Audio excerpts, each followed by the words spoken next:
When she crossed the border, coyotes were howling. The night was as dark as her eyes. She slept a few hours with the stars for a ceiling until the sun started to rise. Caught a ride into Brownsville, got lost in the crowd, determined to find her own way. Viva Victoria, bienvenidos, Recepcion a USA.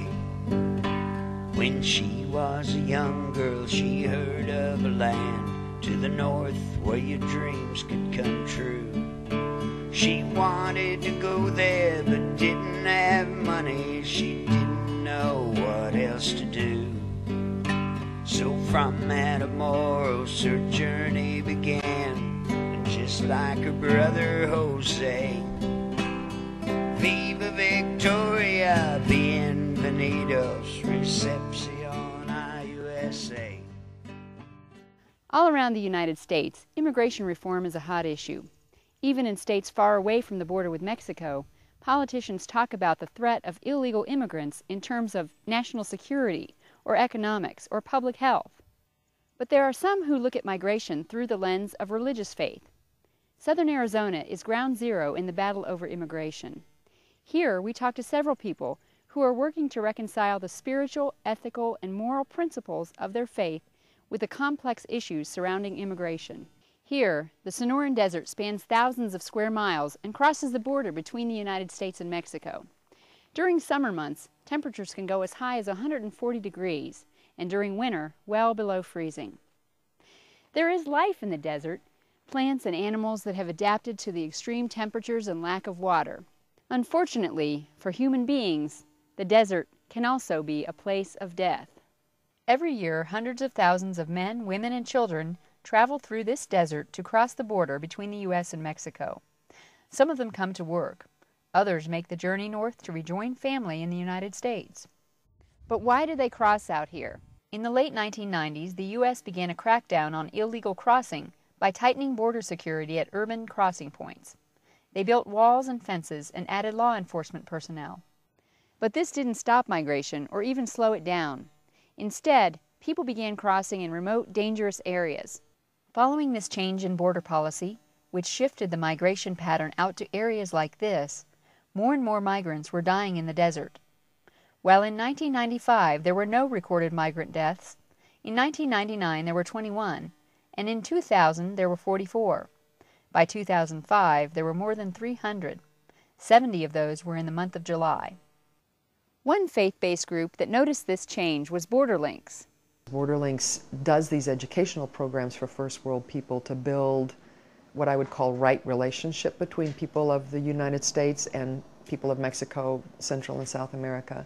We also work to look at global economics and to think critically about that and to teach people how to think critically about that. And then to support alternative economic models that mean life for more people, and particularly life for people made poor. So that's the second piece of the mission statement for BorderLinks. And the third part is to identify leaders on both sides of the border. So identify leaders through the programs that come down, the delegations that come down, college students, church people. In recent years, part of their mission has been to help people from north of the border understand why migrants leave behind their family, home, and culture to come to the United States.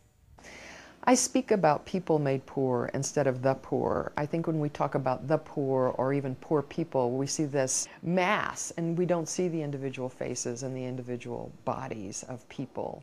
And it doesn't at all point to the process by which people are impoverished. So I say people made poor to challenge all of us to think about people are made poor, not made poor by God, but made poor by other people, and we can make them not be poor. So I always speak about people made poor, to put the people first and the poverty second. By the year 2000, migrant deaths in the desert were making local news headlines on a regular basis.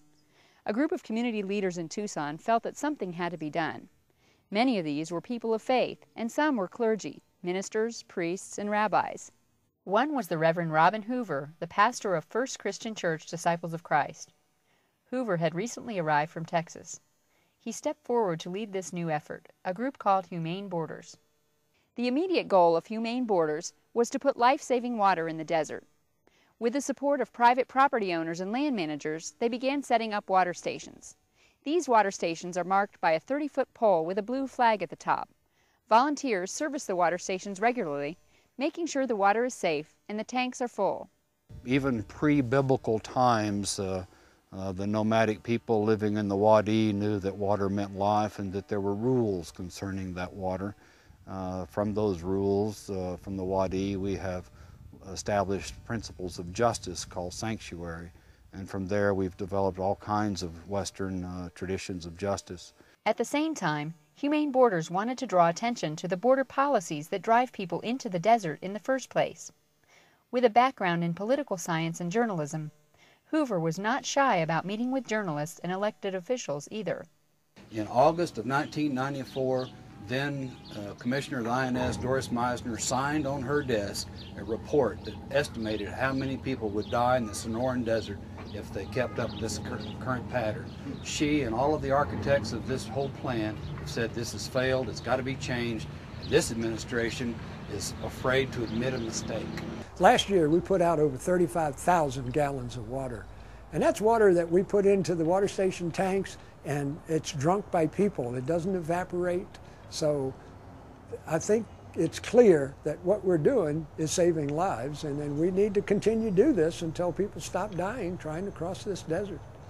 We have people say, well, you put water stations out and you're encouraging people to come, but people were coming long before we put water stations out. They will continue to come until there's some resolution in terms of our immigration policy. A couple of years after Humane Borders began putting water in the desert, another faith-based group called the Samaritan Patrol was formed. Taking its name from the parable of the Good Samaritan, this group goes out into the desert to seek out migrants in distress. Over and over and again in Hebrew Scriptures, it says, you must care for the alien and the stranger in your midst as you would one of your own, because I am the Lord your God who brought you out of Egypt and out of slavery and led you through the desert. Therefore you must treat the alien among you as your own. I have a rabbi friend of mine who says, in Hebrew Scriptures, it says 17 times you must care for the alien among you, because that's hard. It says only once in Hebrew Scriptures you should love your neighbor as yourself, because that's easier. He said God has to remind the people of Israel over and over and over again about their responsibility to care for the alien and the stranger in their midst. A typical Samaritan patrol begins at Southside Presbyterian Church. Volunteers load up their vehicle with donated water, food, medical supplies, and clothing. They drive the desert roads and trails, ready to respond. On each Samaritan patrol, we have a medical person that goes out, someone that speaks Spanish, and usually one or two other people. So these people are going out and they have a Spanish speaker as well as a medical professional with them. But we want everybody to have a little bit of exposure of what kind of medical problems they will see in the desert. Hay agua, comida, ayuda médica. One of the more common things we see as far as the medical conditions is blisters on the feet.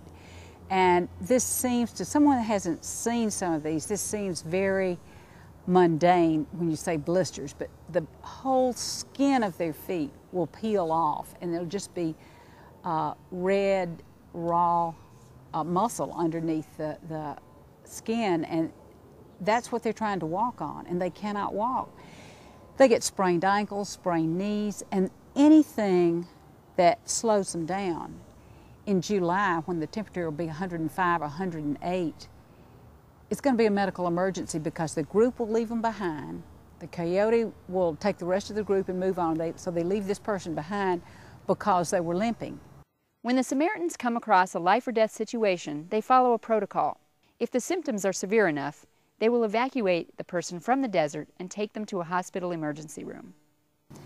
One of the biggest problems is a lot of these people come from southern Mexico or Central America, and their body is not acclimated to the desert. They don't understand that, they cannot take enough water to get through the desert. They run out of water and they'll start drinking cattle tank water. Then they get sick from that. Well, then once they start vomiting and having diarrhea, then of course the dehydration becomes much worse. There are a lot more women and children now than there were years ago because of the difficulty with going back and forth across the border. The men up here will send for their wives and children to come back, whereas 20 years ago, if men were working up here in construction or in agriculture, they would go back to Mexico or Central America and see their families and then come back to work. They can't do that any longer. So actually, more people are coming up because the border is so tightly closed. And it's very difficult when you see these women and children. In the spring of 2004, the humanitarian groups from southern Arizona and northern Mexico formed a coalition called No More Deaths. No More Deaths set up base camps called Arks of the Covenant out in the desert. From these camps, they provided food, water, and medical care. By being out in the desert, they were able to patrol earlier in the morning in order to help those injured or abandoned during the night, when much of the migration takes place. The camp really is right in the middle of a lot of suffering, and that was kind of a harsh realization this summer when a body was found within a mile of the camp, and you realize that you really are there in the middle of it, and any hour of the day someone could wander in needing help, and that's happened before also. For as long as groups like Humane Borders, the Samaritan Patrol, and No More Deaths have been operating, they've been upfront with Border Patrol and law enforcement about what they are doing. However, in July of 2005, 2 No More Deaths volunteers were arrested by the Border Patrol while attempting to help 3 men.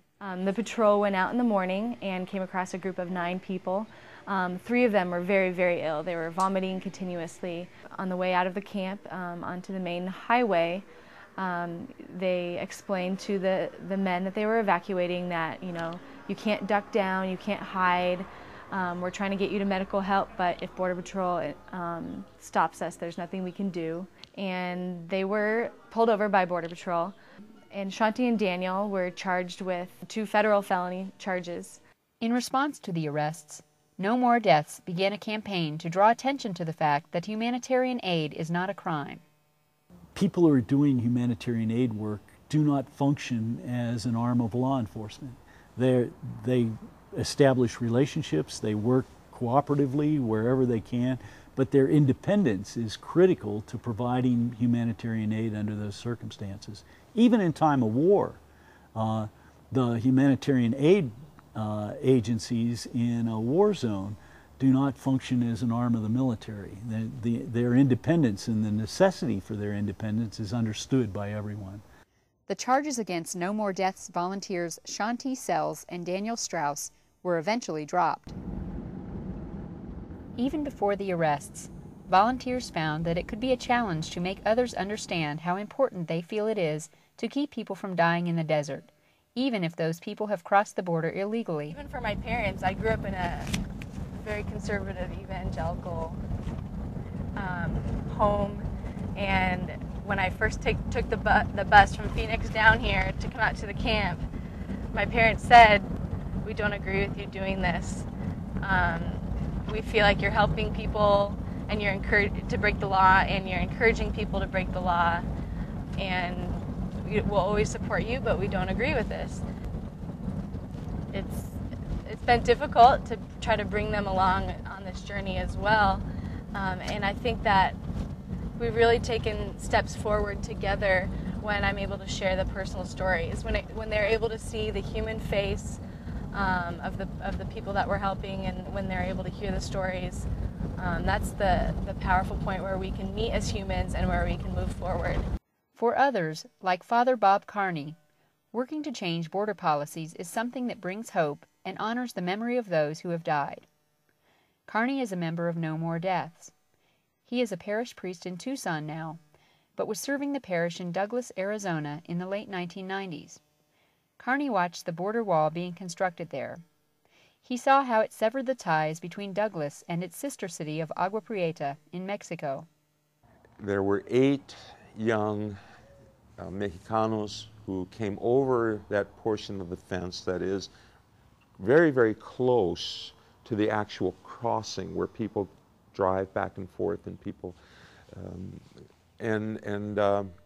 they came over and they dropped down into a storm drain, very steep walls and very deep. But people had been doing that, young people especially have been doing that, and when the time was right, they would come up and then they would walk into the city. Some would go visit friends, some would go shopping, others were coming to find work. On the day that these 8 young Mexicans climbed over the fence, there had been heavy rains in the mountains north of Douglas. The storm drain flooded and they were trapped inside. Father Carney received a call asking him to come down to the scene of the tragedy. I went to the funeral home. That was the place, only place large enough to accommodate. And knowing the director, I asked to pray over the bodies and that he would tell the families of the people who had died that someone was there to pray. They had debris and mud in their nose and in their eyes and their ears, and they were covered with debris. And I began to pray, but suddenly I was overwhelmed by the whole experience. And everything in me began to cry out, you know, to God, why should these 8 young children die? Only for wanting to work and help their loved ones, help their family members. Why? Telling the stories of the migrants is part of the job of the community of faith. And I think you've probably heard the story of Lucrecia, who came in with her 15-year-old son, and she died in the desert. Her son was then picked up by Border Patrol, and she died of dehydration. And he was so dehydrated that he was not really clear about what had happened. And once he got to the other side of the border, he told his grandfather that he had left his mother in the desert, that she had died there, and his grandfather came up to find her body. And in wandering the desert for many days looking for her body, found lots of other bodies, but finally found her. They found her hand, just her hand. And they knew it was Lucrecia because of the 3 rings on her fingers. I believe that this is a cast of Lucrecia's mother, who then came to the funeral that was held here in Tucson. Most of the faith-based humanitarian groups working along the border feel that they must balance charity with justice by participating in conversations about reshaping U.S. border and immigration policy. According to the Reverend Robin Hoover of Humane Borders, the first priority of immigration reform ought to be moving migration out of the desert and back to the ports of entry. Hoover has drafted a proposal for migrant-centered immigration reform. We would like to see people work for 2-year visas, come up here, post a bond when they come to the border, sort of a performance bond. It's their money. It ought to be roughly tied to equivalent to the amount of money that people are currently spending to cross the border through the smuggling industry. This pulls money out of that smuggling industry, slows down the amount of crime that's actually taking place on the border, frees up the agents so that they can go look and do for other things. The migrant, every pay period on 941 payroll tax deduction, is going to pay a flat tax to the feds and any state taxes that need to be paid, and make a hefty 10% or 15% deduction to their bond. So at the end of 2 years, if they've had a good level of employment, they'll have thousands of dollars, maybe $7,000, $8,000, $10,000 sitting there, and they go pick it up and they go home. Mexico will have certified them. Mexico will have tracked them. If their families get in trouble in Mexico or in Central America, then they will have authorities that they can consult here and keep the family life going. But let's just keep this worker program very, very simple. It restores circularity. People will come up here, they'll work, they'll go home. And just because you come for a 2-year doesn't mean that you can't come back for a while, but you do have to go home for a while first. There is a way to do this. I mean, you just have to think a little bit more creatively. If we create this guest worker program, then we don't have to further militarize the border, because we'll have enough people to guard this country between the ports of entry, because you won't be over and over again picking up a migrant from this field, setting them over the fence and say, you go over there and you stay right there, knowing that they're going to come right back. It's a ridiculous game that we're currently playing. It's not rational, and it's got to change. Since the arrests, No More Deaths has shifted its focus to working on the other side of the border. Right now we're here at the Mariposa port, which is the truck route port. There's 2 ports in Nogales. And from 6 a.m. to 10 p.m., deportation buses and vans drop off here. When the Homeland Security buses come, they don't pull all the way through the port. They stop on the U.S. side, and then you watch people unload, and we can actually count them as they're getting off the buses. And then it takes them a few minutes to walk in this direction, and in order to get into town they have to walk right by us, and so that's the time when we're able to go and invite them to come and to rest, when we can ask them if they have blisters or they need any help. We can call the Red Cross here, we can take them to the hospital, we can also provide a little bit of respite care. Otherwise, they're a really vulnerable population here in Nogales. They probably don't have very much money on them, they're easily exploitable. They're on the streets of Nogales unless they know where to go to find help, and more than likely they're going to cross again. Most people try a few times, and they try almost immediately. We have usually a really good team of mixture of Mexican and American volunteers. The Samaritan patrols have been stopping by a few times a week to help out also and to bring medical supplies. We have people doing abuse documentation, which has been a really important piece of this project. We've been able to get a macro picture of how many people are being deported, how many women, how many children, where are people coming from, where are they crossing, how long were they detained, and how are they treated while they were detained. We have a lot of people that actually report in their time in the desert that they saw dead bodies, that they passed a few different dead bodies, you know, other really tragic things that have happened in terms of women being raped, people being lost or left behind. All those things that we know happen in the desert, we hear here. And we're encountering 300 to 500 people a day. We've had people from all over the country come out, hundreds of volunteers, all over the world really. And hopefully those people are going back with a view of the borderlands, of what we call the line out here, and what that means for the people living on this side of the line. It's really kind of turned my perspective a little bit to be on this side of the border wall for 2 months. It's made me see the border wall as kind of a sick, cruel game and a symbol of division, a symbol that's dividing so many families and causing a lot of heartache and causing a lot of poverty and tragedy. So I guess I continue to ask myself, who's winning? As politicians stake out their turf on the immigration issue, these members of the faith community in southeast Arizona are continuing to save lives in the desert. I am an immigrant from Hungary. I've been here since 1957. I had left Hungary during the revolution and came to the United States. At the time when I left Hungary, I had made the trip similar to what these immigrants making. I had walked through cornfields in the middle of the winter for 50 miles. Some of the people helped me, gave me some food, some don't. We had to dodge the border patrol and everything else until we get to Austria. So I feel that it's my responsibility, my Christian duty, to help these immigrants. These people are people of faith, and they bring gifts of faith. They bring a culture, they bring a history, they bring a faith that will enrich our own culture and our own communities and our own churches. As I read the scriptures, I don't think we have any choice. I think Jesus is present in our midst in those migrant workers. And as we see the face of Jesus in those migrants, and as we provide hospitality and care for them, that's how we deal with Jesus. Viva Victoria, bienvenidos, welcome to my USA. Did you cross the border or did it cross you? Now you're here, I hope you stay. Viva Victoria, bienvenidos ain't just for one Mexican girl.